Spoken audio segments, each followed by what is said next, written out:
Boom! What's going on, everyone? This is Steve Larson. Welcome to Secret MLM Hacks Radio, and kind of a crazy episode. Today I want to teach you guys a little bit more about how I choose the next step that I need to be focusing on. If you're like me, you know MLM is an amazing opportunity to grow a real asset for yourself. But you also see that there's huge issues starting to emerge. Like, why haven't big MLMs let tactics change in over 30 years? Or why have they been cutting commissions smaller and smaller? Or even, how dumb is it that old MLM rules say you'll get in trouble when you use the internet to grow your team? These are some of the blaring questions we all face today. This podcast will show you how real MLMers like us are waging war on the old dying methods. And we aren't cheating by only bugging uninterested family and friends. Follow this podcast while I expose the shocking methods I'm using to build my 10,000 person downline and get people begging to join my team daily. Here's to the new tactics without all those old, rusty MLM shackles. My name is Steve Larson, and welcome to Secret MLM Hacks Radio. What's up, guys? Hey, I am here at, I'm actually in Tampa, Florida right now. I live in Boise, Idaho. I grew up in Denver, actually, from like age 5 to, until I left house. And I grew up in Denver, Littleton, Colorado, actually, and had a ton of fun there growing up. Love golf courses.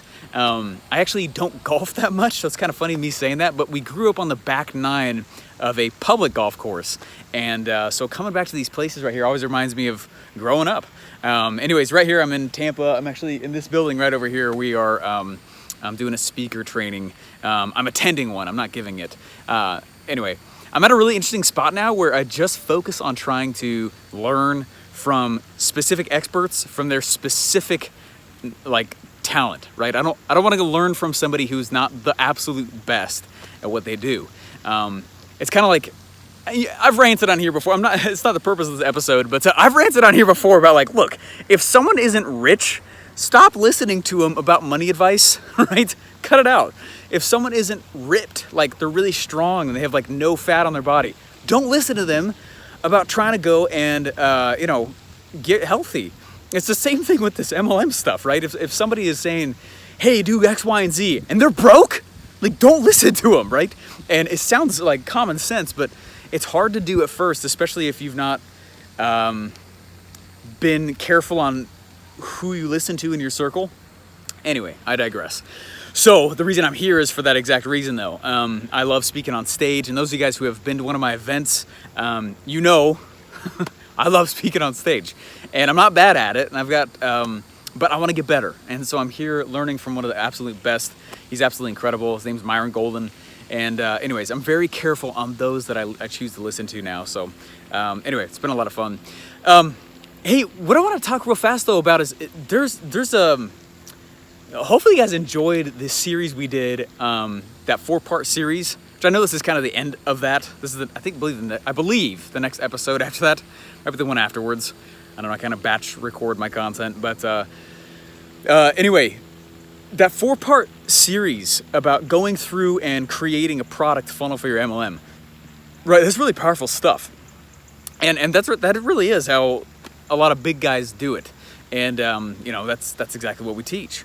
So hopefully take some of it serious or just choose one method. But one of the most common questions that I get after going and teaching something like that is a lot, right? I did that in one training. I don't often share the trainings on the podcast, but I thought it'd be powerful for you guys to see it. If you are interested, just go join Secret MLM Hacks. Go to secretmlmhacks.com. But anyway, I thought I'd break it up and share with you how we do those things and sell using the internet. And yes, the future of MLM involves the internet. I've got some really aggressive things that I want to share with you guys coming up here soon. If you haven't checked out themlmfunnel.com, themlmfunnel.com is anyways, go check it out, themlmfunnel.com. Fair warning, the video might be a little bit aggressive. Watch what I'm doing in it though. Anyway, one of the biggest questions I get after teaching something is, Steven, what do I do next? And I understand what they're asking, and I get it.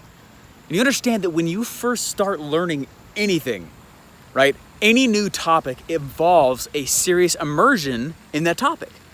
And so while you get immersed in the topic, which is great and you should, there comes a point where you know like enough of the framework to just kind of move forward, right? And you don't need to immerse anymore. And success is no longer on just getting another book, right? And getting another course, getting another CD, getting another whatever.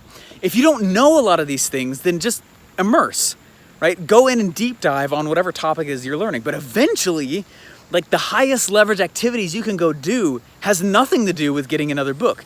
Slowly what starts to happen is the next highest leverage activity. That's the way I look at it. It's not how do I become a master in X topic or whatever it might be. What it is how can I have ask yourself that question. How can I have the fastest leverage? How can I gain the most leverage in my life, towards my goal and whatever I'm going for? And so pretty soon you'll start to realize that like I was saying, getting another book, getting another course, another CD, whatever that is, that has nothing to do with it. And that's actually might be hindering your progress. I need to know it all. Stephen, what are the rest of the secrets? It's like, it's like, oh man, anyway, once you kind of have a baseline, understand that asking the question, how do I get more leverage towards what I'm moving towards? That's going to be a different response, a different answer than you go get, right? Than getting another book.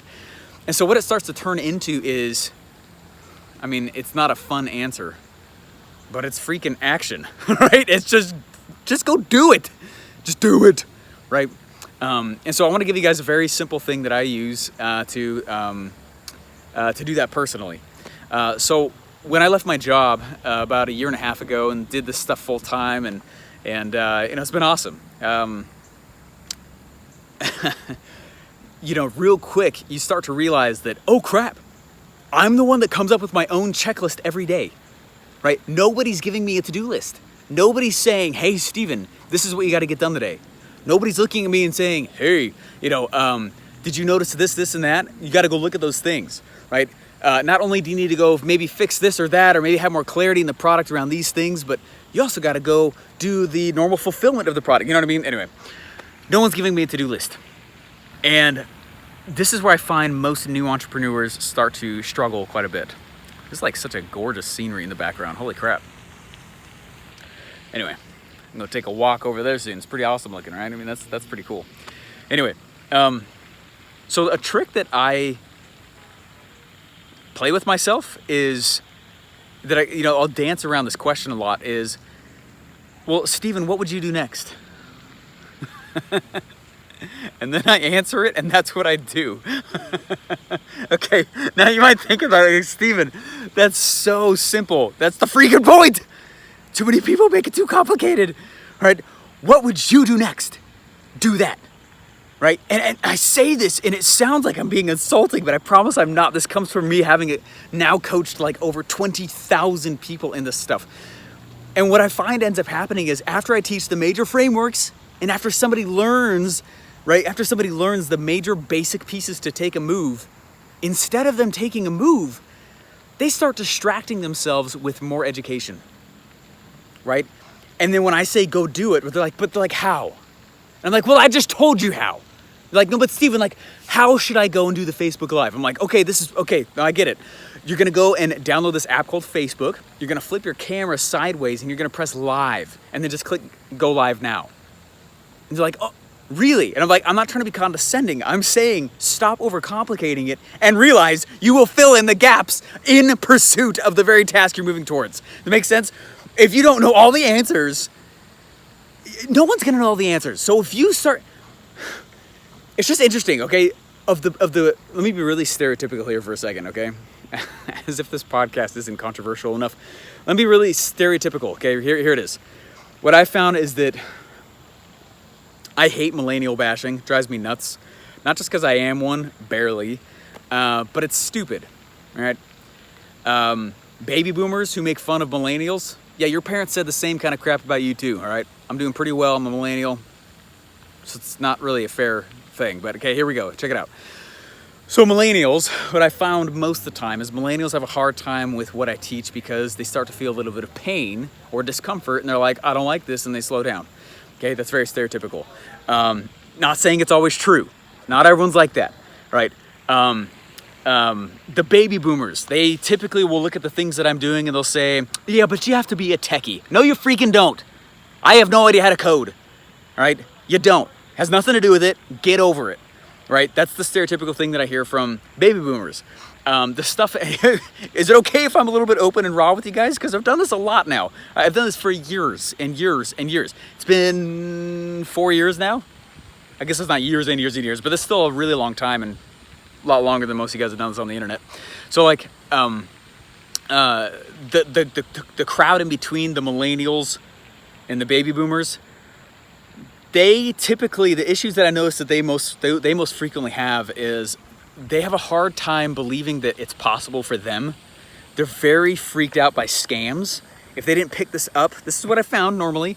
If they didn't do anything entrepreneurial, if they didn't do anything with just the smallest amount of calculated risk, they have a very hard time taking on new risk. Now I'm speaking in some pretty major and maybe possibly offensive but truthful stereotypes there when I say that.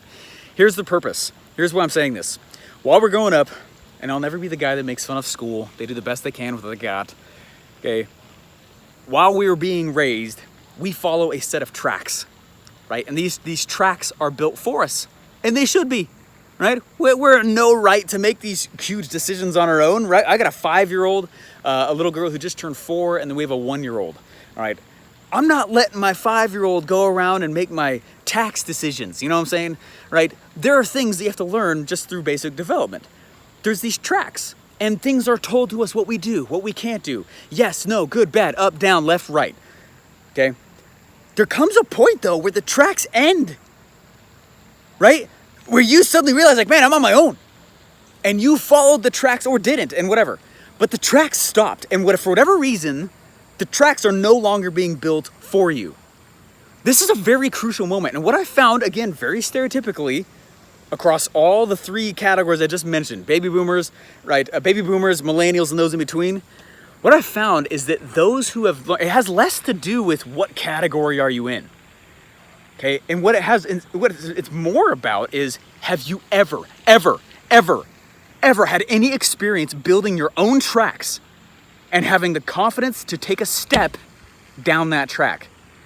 Very few people, shockingly enough, have done that. Very few adults. If I can catch teenagers right as that is starting to happen, I found that they can usually take on the models and what I teach a little more easily. It's not to say no one else can do it, they just fight it less. And again, major stereotypes as I'm saying all this stuff, and I totally get it. And if you're like, oh, I'm not that way, then that's great. That's great. You're doing things that are not normal. Like, thanks for being part of the show. Appreciate you guys being here, right? But what I'm saying is, if you've never had any experience ever building your own tracks, the confidence of having your own idea, right? Learning the framework and then stepping back and saying, what should I do next?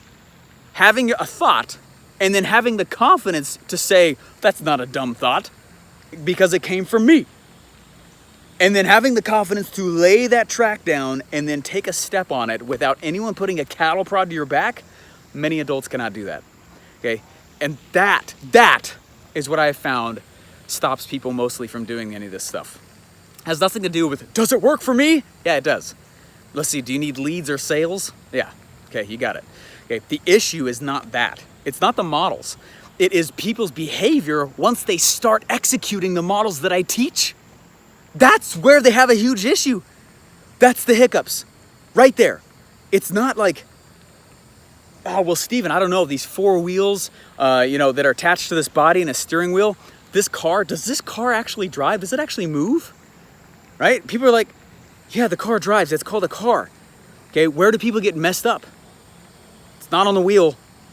It's not on, hey, does the engine actually turn on? Oh, yep, there it is. It's their execution of being the driver. Can I sit inside of the seat of this vehicle and pilot it, right? And that has been the biggest issue that I've had on any kind of program, any kind of coaching I've ever done ever with people. It's never, ever, do these models really work? They work. It's people don't allow themselves. So anyways, hopefully that lets you sink into this little bit of what I'm talking about here. Whatever it is that you feel like is the next thing to do, just do that thing. And that is why I've gotten where I have in such a short amount of time. What I started learning was that most people don't have practice making decisions and just doing them. And so if I make any decision and do it to the slightest degree, even really badly, it usually equals success because there's very little real competition in this world because most people can't do what I'm talking about. Okay, now you listening to this show right here, you reading the blog, you listening to it on iTunes, you watching it on YouTube or whatever, you're different, all right? We're all different cats, we're all different people sitting down and hanging out on this show because you're not gonna listen to something like this without already being a little bit different than society actually is, you know what I'm saying? But anyway, congratulations and welcome. Two pieces with it though. Number one, don't expect other people to be like you. They're just not, and that's all right. And some people, they just want to go work a 9 to 5 and go die slowly. That's okay. You know what I mean? And I'm not making fun of that. I'm just saying that's what they really want to go do. They want to go do their 9 to 5, grab a 401k and try to live off the savings, and that's truly what they want. Don't try to change them. Your role is not to baptize them in your beliefs. That's why I tell everybody that rule number one is that they come to you, right? MLM recruiting, product sales, in any company ever, right? They come to you. And the better marketer you are, the more of them will come to you. So anyways, second thing with this though is that just know that if I don't know what to do, the easiest thing to go do is to make sure I understand the framework that I'm following. And then I just ask myself, what's the next step that I could take that will get me to cash the fastest? So I challenge you on this podcast episode. There's not much more for me to say. I may have ruffled some feathers with this episode, but I'm just telling you from my experience, having coached like 20,000 people with this now. Okay, it's not, does the model work?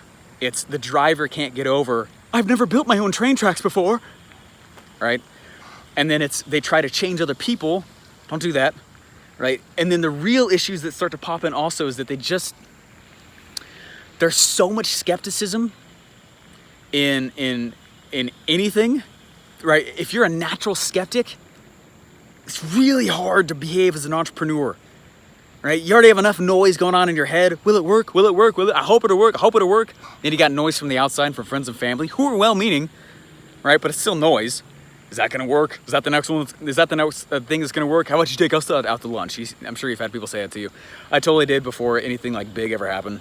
And it was terrible. It sucked. And you're like, shut up. No, this is the one. This is the thing, you know? Anyway, I digress a little bit. But all I'm trying to tell you guys is if you don't know what to go do next, the first thing you go do is you make sure that who you're following has actually done what you're trying to go learn. Okay? Don't just learn from people who are theorizing or did it a long time ago. Stuff changes quickly. I only want to learn from the horse's mouth, the person who's doing it right now. Okay? That's my strong, honest opinion with it. All right. Number two, do you actually understand the framework that you're learning from that person or that guru or that coach or trainer or whatever? If you don't, stop there. Just keep learning there. If you do understand it, the next question to ask yourself is, what should I be doing next? Right? Then when you're like, oh, you know what? This is what I'm going to go do next, X, Y, and Z or whatever. Just do it. Right? What would you do next? Because most of the time when I'm on stages, people ask me, Steven, what would you do next? Okay, Steven, this is a scenario I'm in. This is the exact scenario that I'm in. What would you do? Someone asked me that probably about 6 weeks ago at an event I was speaking at. It's about 400 people. They all paid like 25 grand to be in the room, something like that. 18 to 25 to 50 grand even. It's a big room. It's an expensive room. And this lady stood up and she asked me, she said that pretty much the same thing. Here's my scenario and I'm in a different situation here. And I'm like, oh, no, you're not. Okay, here we go. I didn't say that, but in my mind I was like, okay, not really. Okay, do you need some leads or sales? She's like, but I sell something a little bit different than everybody else here. Like that really doesn't have much to do with it. It's still a sale. Anyway. And she goes, what would you do next? And I flipped it on her. I said, what would you do? She goes, well, I think I should do X, Y, and Z. And I was like, do that. Okay. You see what I'm saying? All you're going to do is you're going to focus on step number 3 is executing the model. Number 1, are you following someone who's rich or is very successful in what you're trying to go do? Number 2, do you know the framework? And number 3, are you executing the framework one little question at a time? What should I do next? That thing. Boom, that. Now what should I do? That thing. Next. Boom. And put your head down, stop looking at the clock, and then you'll look back up a few months later and be like, snap, look how far down the road I am. That's crazy. That's how I played it. And that's how, honestly, most people play the game. Okay, anyway, I'm done. Hey guys, would love to have you come to OfferMind. If you don't know what it is, go to offermind.com. As in like mastermind, but it's OfferMind. Offermind.com. It's an event where I help people learn how to craft an offer. We have a lot of MLMers, network marketers, direct sellers that come to it because what it allows them to do is learn how to outvalue their uplines and their downlines, which makes you the obvious choice to join when people are trying to find who to join inside your company. So it's pretty powerful. Anyways, offermind.com. Again, if you've never seen secretmlmhacks.com, go check out the free web class as well. Someone was like lighting me up once because they're like, don't call it free if I have to put my email in. Man, where am I going to send you the link to watch? Right? Put your email in. It's free. Anyway, excited to have you guys here. Thanks so much for checking in the show, and we'll see you guys in the next one. Bye. Boom. Hey, hopefully you liked the episode. Please remember to rate and subscribe. Hey, like you, I love MLM. It is a long-term asset that can pay anyone for life as long as they build it right. If you've recruited anyone ever, you know that the recruit's first 30 days are some of the most crucial. It sets their pace.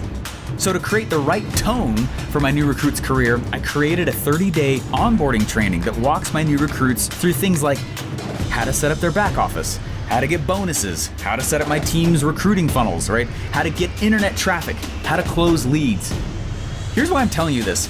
If you want to be a fly on the wall and see how I train my new people, you are more than welcome. My team's program is called Hack MLM, and you can check out most of it for free by going to hackmlm.com.